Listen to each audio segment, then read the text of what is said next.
Joining me now, Jose Antonio Vargas. He's an immigration activist, a filmmaker, and the founder of the group EmergingUS.com, along with attorney David Wohl, who is a Trump supporter. Great to see you both. Jose, your thoughts now on what we're likely to see as we go forward at these Trump events, because we're already getting wind that the folks who oppose Donald Trump are getting organized and they are determined to make themselves heard.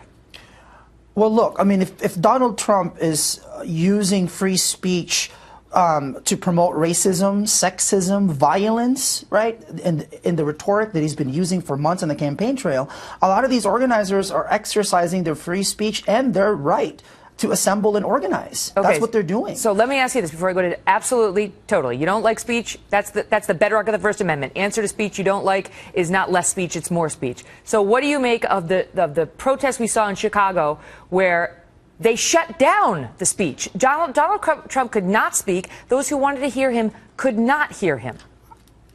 All I know is that given what has happened and given what Donald Trump has been saying for months now, I mean, Megan, you've been a target at this, right?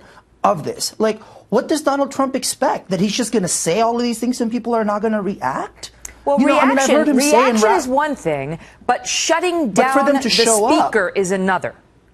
Well, I mean, you've seen footage of Donald Trump supporters pushing people out, right? Black people, talking about, get that Mexican out of here. I mean, that kind of language and the actions, right, at these rallies. And that's what, I mean, I got to say, by the way, for many immigrant rights people, you know, Arizona is like the Alabama of the 21st century. And Joe Arpaio is apparently going to be there. I mean, what, the Bull Connor? And, I mean, Donald Trump is running a George Wallace campaign. I mean, that's what he's doing. David, in some cases, folks at the Trump rallies absolutely have been disruptors and have been disrespectful and have been giving the finger and have been yelling obscenities at Trump supporters who are just there to listen to a presidential candidate. In other instances, they have been peaceful protesters who have been manhandled, and we've seen that on tape. Exactly. They've been and we've seen that. We've seen footage of that all across YouTube. So that's for David. So you understand Jose's point. Well, I do. And Megan, he's in Arizona now, and so the Hispanic issue is a big one, and I get that. You know, I've got a good friend, Hispanic lawyer, outstanding lawyer. 2 of his family members are unemployed. Jobs are the big thing with him, and he's seeing through the invective and the rhetoric. And granted, some of it was bad, and there's no question about that. But his family members want jobs, and he loves the idea. And no one other candidate is talking about this. Preventing the exportation of jobs to Mexico, to China. Making the prohibitive tariffs so that they will come back instead of producing all the goods over there.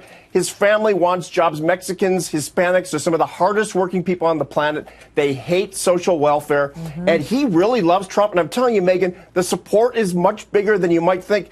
45% of Hispanics in the primary of Nevada supported Donald Trump. Going back to 2004, 44% of Hispanics. Let's not mislead the audience, because that was about 100 people. I mean, there was about 100 people. But there was a poll sample, though. But the thing is, Jose, the latest Gallup poll shows that 77% of Hispanics have a negative opinion of Donald Trump. 77%.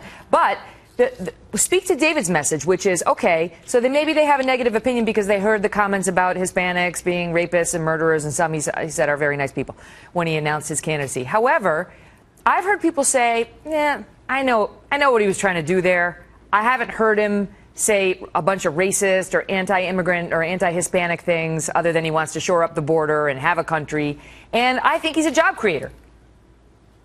Well, I mean, again, given also Donald Trump's business history, right? I mean, his ties were made from China that he was selling at Macy's, right? But by the way, back to your point, though, Megan, I absolutely hear. I mean, actually, at Emerging Us, right, which is this new digital platform that we're launching, there's absolutely a lot of people who feel very insecure about the job market out there. I totally understand that. But for Donald Trump to go out there and paint a broad brush of who these people are, Mexicans, right?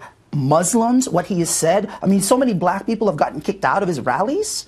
I mean, but he doesn't. All you know of this, what? He's employed thousands of Hispanics. And when you talk about the wall, Hispanic Americans are Americans first. And they also want the protection the wall would provide from people coming over illegally and taking jobs. I have to ask this question quickly. I have to ask this question quickly. Jose, and bombing, innocent Americans. Jose, you are here in the country illegally. You've been very public about that.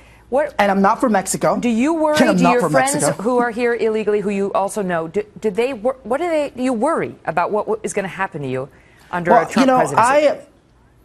Do I worry? I mean, my grandmother worries. Absolutely, she does. I have to say, by the way, the fastest growing and documented population in America are Asians, not Latinos. I mean, the conversation about this issue has been so not only toxic, but so much of it is inaccurate. Okay. Right? And well, what I Jose, worry is the level of tenor of the Jose is conversation. obviously a brilliant guy. He needs to come and see me. If it's for an immigration issue, Jose, are you trying to recruit clients right now, David? This is a political debate. This is not a legal segment. Right? He's a smart guy. He should stay. It's great to see you both. That was funny. All right. Thank you, Megan.